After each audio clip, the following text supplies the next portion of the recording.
Nous allons nous intéresser maintenant à la partie modélisation de Blender et nous allons voir bien ici tous les outils nécessaires à la réalisation de cet exercice.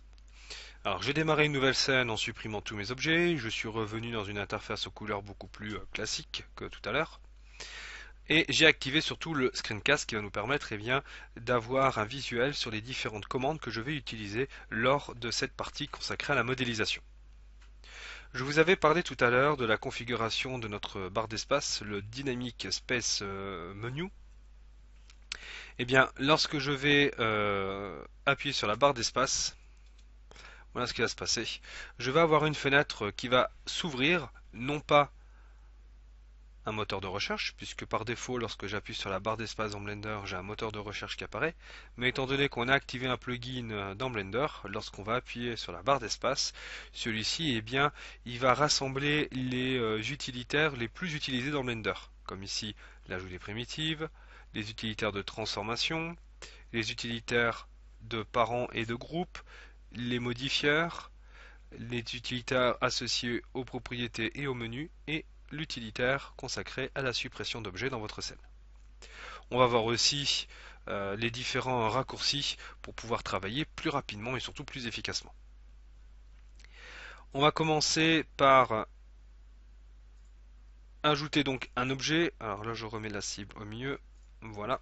Donc je commence par ajouter un objet, soit vous appuyez sur la barre d'espace et vous faites Add Object Menu et vous choisissez ici ce que vous souhaitez rajouter. Soit vous utilisez Shift A, soit vous utilisez ici le menu File. Add, excusez-moi. Donc là je vais faire un Shift A et je vais rajouter un cube. Donc lorsque vous rajoutez un cube dans votre scène, celui-ci va apparaître avec une, une surbrillance orange qui vous montre tout simplement l'objet sélectionné en question. Pour sélectionner et désélectionner un objet, vous pouvez utiliser la touche A ou le clic droit de votre souris pour pouvoir sélectionner un objet. Et Shift-clic si vous avez plusieurs objets à sélectionner simultanément. Quand vous allez rajouter un objet, vous allez avoir ici le nom de la primitive qui va s'afficher. Et quand vous allez rajouter un objet, vous allez avoir ici tout le temps un menu contextuel qui va apparaître et qui sera associé à la primitive. Pour pouvoir faire appel à ce menu contextuel, si celui-ci s'en retrouve caché, vous pouvez ici utiliser le raccourci F6 qui va tout simplement rappeler l'utilitaire de configuration de notre primitive. Donc là, rien de bien intéressant puisque ce sera tout simplement des informations de localisation et de rotation de notre objet. Donc pour le moment, rien de très transcendant dessus. Vous avez aussi ici Align View. Voyez, on peut aligner notre mèche à notre vue en question. Donc là, pour le moment, ça n'a aucun intérêt. Pour pouvoir quitter ce menu, vous déplacez la souris en dehors de ce menu contextuel. Lorsque vous allez rajouter un objet dans Blender, il va y avoir ici le outliner qui va se mettre à jour. Alors le outliner est un utilitaire vraiment très important puisque celui-ci va nous donner une certaine hiérarchie, une composition de notre scène. Donc si je rajoute une caméra et que je rajoute une lampe, là je vais les déplacer parce qu'ils sont dans mon objet. Voilà. Eh bien, les différents éléments que je viens d'ajouter vont apparaître automatiquement dans l'outliner et l'outliner va se mettre à jour. Donc là, le outliner me dit qu'il y a une caméra, un cube et une lampe point et j'ai la possibilité de sélectionner mes objets depuis l'outliner en faisant un clic gauche dessus pour les sélectionner. Lorsque je vais cliquer ici sur le petit plus, cela va me permettre d'afficher des caractéristiques supplémentaires sur mon objet. Par exemple, si je lui ai donné des textures ou des matériaux. J'ai la possibilité aussi de masquer mon objet en appuyant sur le petit œil, de le friser, c'est-à-dire que là je le fige et je ne peux plus le sélectionner, ou alors je décide de ne pas l'afficher dans le moteur de rendu et là je clique sur le petit appareil photo et lorsque je vais effectuer mon rendu, vous voyez, mon cube n'apparaît pas. Si de nouveau je décoche cet appareil photo que je refais un rendu, je vais avoir mon cube, alors normal parce que là ma caméra elle n'est pas correctement orientée. Voilà mon cube. Et quand je clique sur le petit appareil photo, mon cube n'apparaît plus. Pour masquer un objet, vous pouvez utiliser la touche H ou Alt H pour de nouveau l'afficher. Pour pouvoir modifier un objet dans son espace 3D, vous avez plusieurs façons de le faire. Soit vous utilisez ici les utilitaires de transformation. Alors je vais sélectionner, voilà. Vous voyez, je clique une fois dessus, et hop, et après je bouge ma souris. Pareil pour la rotation. Pareil pour le scale. Et je peux faire revenir ici mon objet à son centre initial. On verra ça tout à l'heure, ce qu'il en est. Vous avez la possibilité aussi de modifier l'emplacement de votre objet à sa création.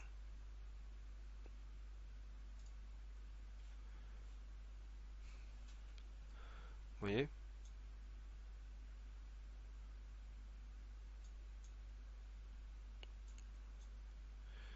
Voilà, je peux modifier l'emplacement de mon objet dans son espace 3D.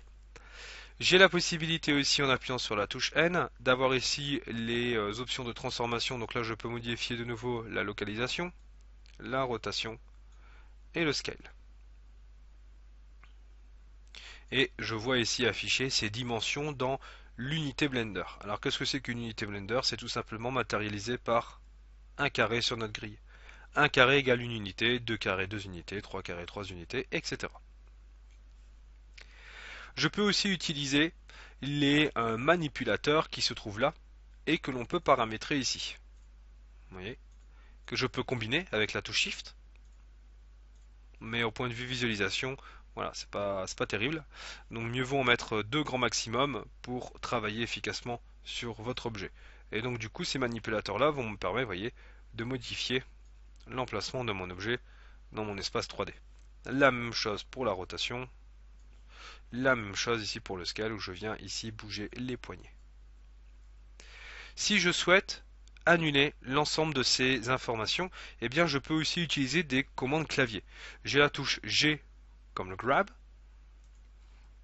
R comme rotate, vous voyez, puis ici ça se met à jour automatiquement, et S comme scale. J'ai la possibilité donc de remettre mon objet en son état initial en faisant Alt S, Alt G, Alt R, ce qui va venir réinitialiser l'ensemble de mes paramètres que j'ai appliqués précédemment. Vous voyez, c'est vraiment très très simple. Pour pouvoir ici m'orienter autour de mon objet, j'utilise la molette de ma souris, j'appuie dessus, je tourne. J'utilise la molette de ma souris pour zoomer et dézoomer. Et le Shift et la molette de ma souris appuyée pour translater dans ma zone. Je peux aussi utiliser la touche CTRL et la molette de ma souris en restant appuyé pour pouvoir ici zoomer de façon plus précise. Vous avez aussi une autre façon de positionner un objet, et là c'est un utilitaire vraiment très très important dans Blender, qui est la cible ici que vous voyez. Cette cible va tout simplement conditionner l'emplacement de votre primitive lorsque vous allez l'ajouter.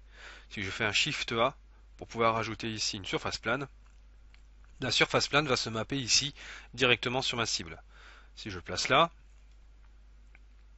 il va se faire, vous voyez, automatiquement, mon objet va se placer là où se trouve ma cible. J'ai la possibilité aussi de modifier l'emplacement de ma cible avec ici la rubrique Object, Snap. Et j'ai toute la partie curseur.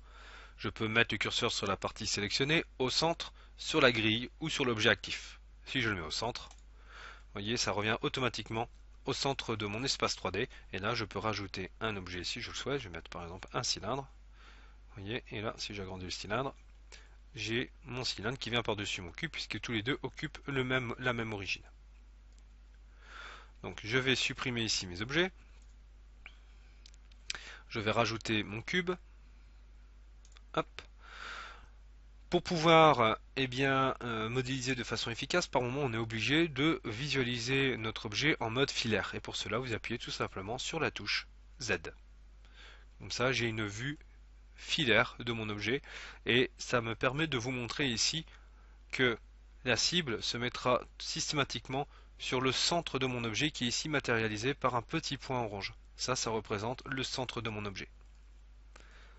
Pour pouvoir rentrer en mode édition, je vais appuyer sur la touche tabulation, ce qui va me permettre de rentrer en mode édition de mon objet, et surtout, regardez bien, j'ai ma barre sur le côté qui s'est mise à jour et qui me fait tout simplement appel aux utilitaires de modification géométrique de mon objet, comme ici les extrudes, les subdivisions, les duplicates, les screws, les knife, les merge, les delete, etc. Donc tout ça, on le verra par la suite, mais regardez, si je quitte le mode édition de mon objet, j'ai ma barre ici Object Tool qui va se remettre à jour en question.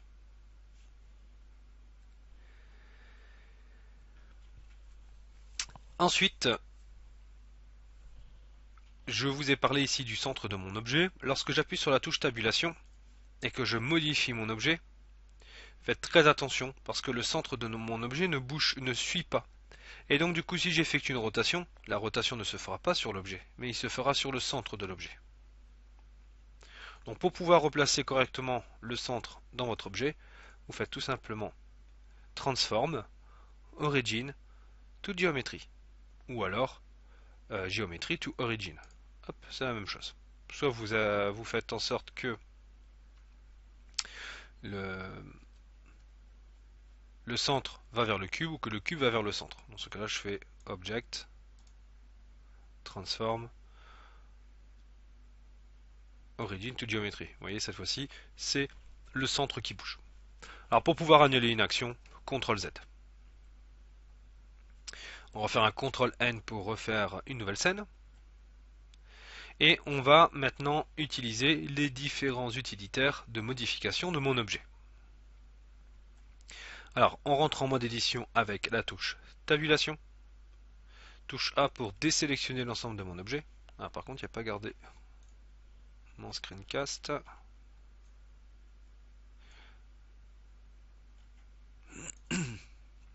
Voilà. Pour pouvoir sélectionner une partie de mon objet, clic droit ou Shift clic droit. Je peux modifier ici les parties que je souhaite sélectionner, soit les sommets que l'on appelle vertex, soit les edges que l'on appelle les arêtes, soit les faces. Et quand vous êtes en mode face, on voit ici un petit point noir qui représente le centre de notre face.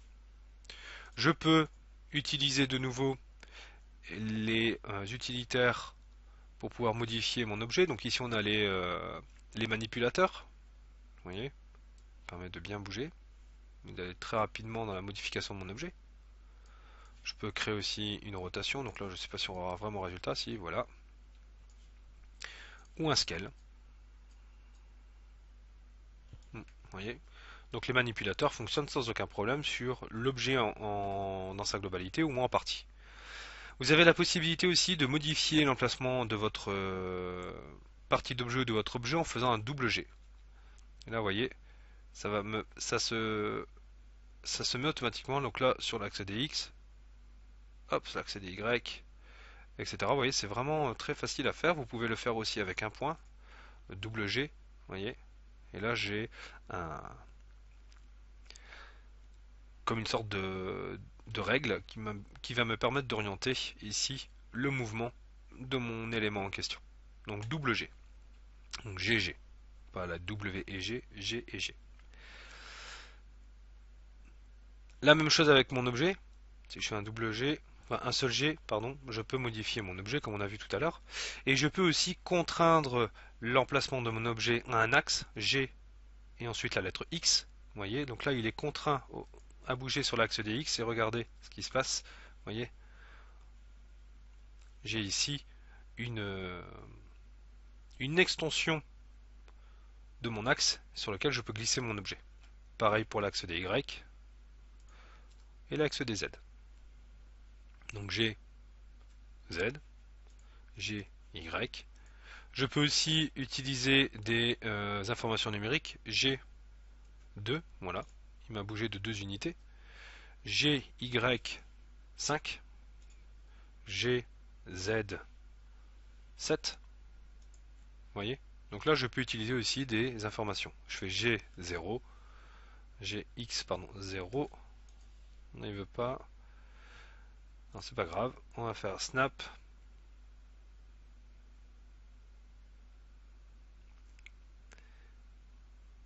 Géométrie. To origin. Non, on va mettre origin to 3D cursor. Voilà.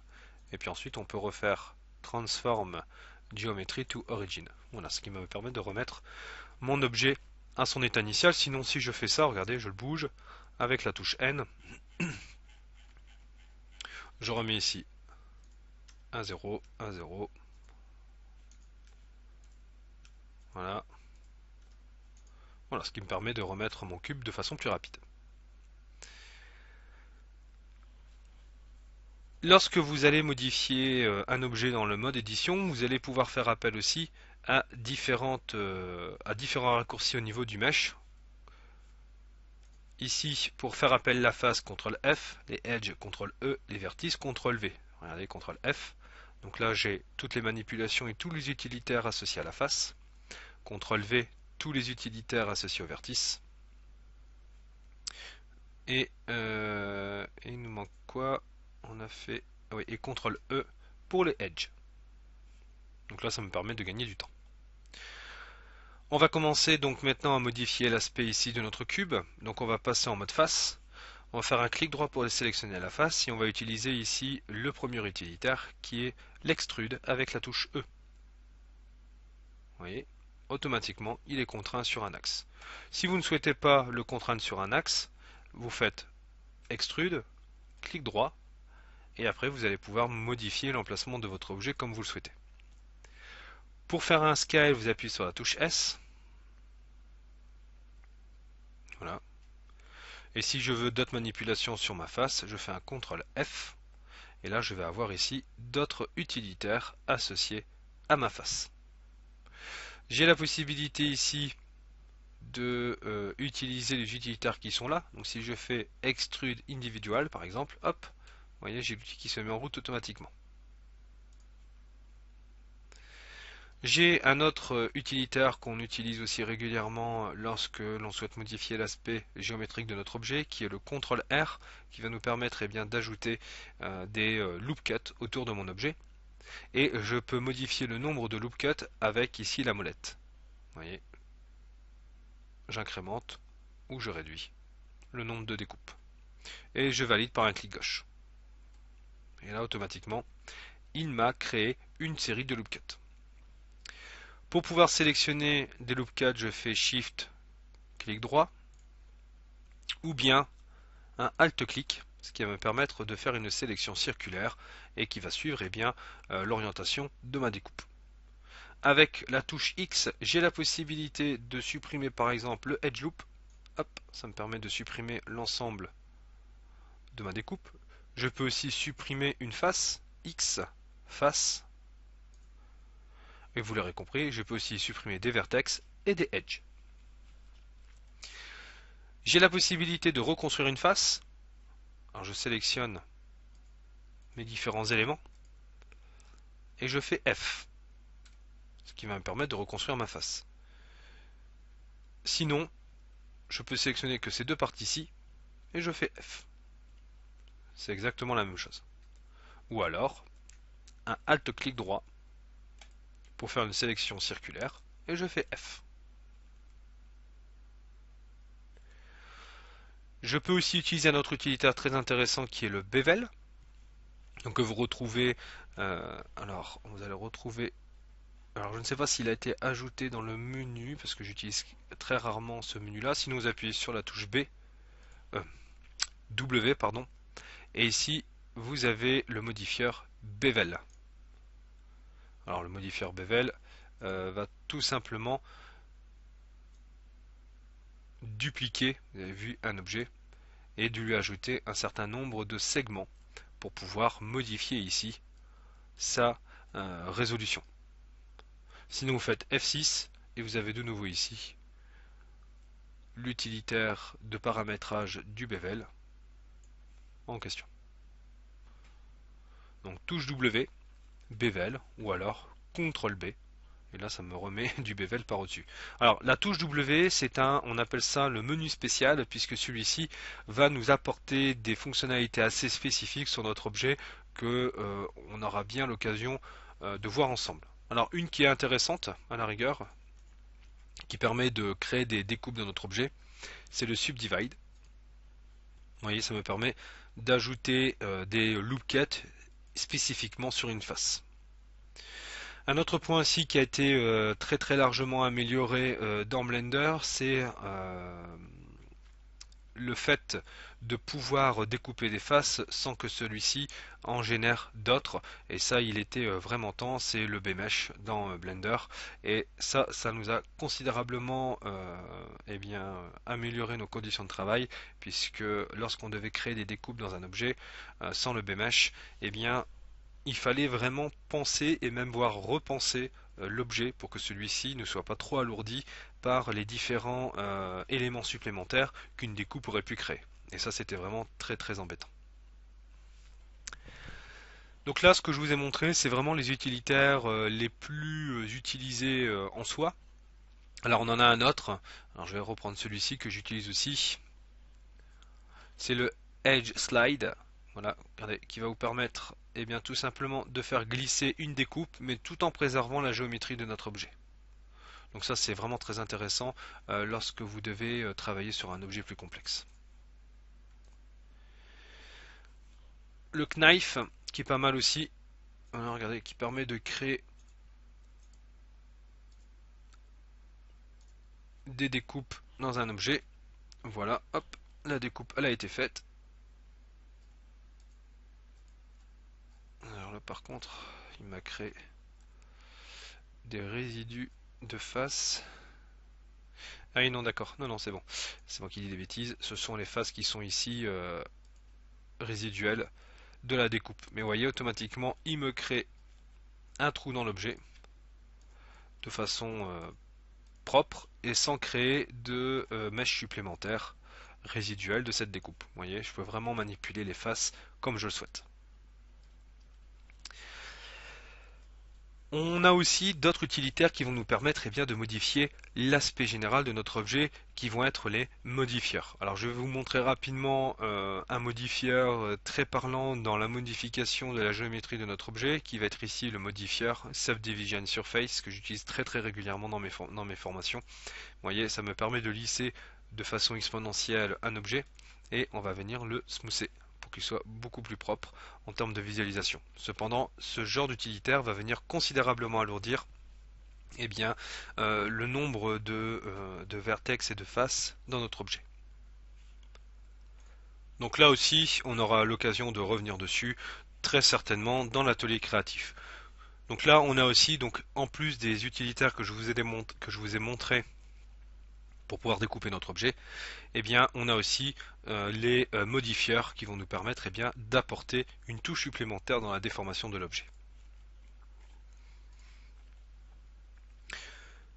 Je vous ai montré l'extrude. Il y a aussi un autre type d'extrude. Alors si je prends ces deux parties-là et que je fais un extrude, vous voyez, il me fait un extrude de mes deux régions simultanément. J'ai la possibilité aussi de faire un extrude région, individual, pardon. Et donc là, vous voyez, il va venir me splitter mes deux parties et ça va me permettre de travailler de façon individuelle. Vous voyez ici, si je souhaite modifier l'emplacement de ma face et que je souhaite l'orienter, enfin, de la bouger dans la même orientation, vous ne prenez pas le mode global, mais vous prendrez le mode normal. Et donc du coup, il va se référer à la normale de notre objet. Et donc du coup, si je le bouge, vous voyez, et ça pour tous les objets par la suite. Comme ça, il garde l'orientation générale de votre face en question. Ça c'est très utile dans des objets un peu plus complexes. Vous pouvez aussi voir à travers l'objet en cliquant ici sur ce petit symbole, voyez, et là mon objet devient translucide. Cependant, ça c'est un danger dans la modélisation parce que regardez, si je fais ça, ça me permet aussi de sélectionner les faces qui se retrouvent derrière. Et donc du coup, on n'est pas à l'abri d'une erreur, et si on s'en aperçoit trop tard et qu'on a travaillé trop dessus, eh bien ça devient très vite une catastrophe. Voilà pour les utilitaires vraiment les plus importants dans la modification de notre mèche, donc aussi bien dans son orientation spatiale que dans sa modification géométrique. On aura bien l'occasion de revenir sur d'autres utilitaires et sur d'autres aspects de manipulation de notre objet dans notre atelier créatif, mais cette partie-ci nous permet de faire un point vraiment global sur ce qu'on utilise le plus souvent dans Blender. Je vous donne donc rendez-vous pour la suite de cette formation et là on va se consacrer à la partie animation dans Blender. A tout de suite.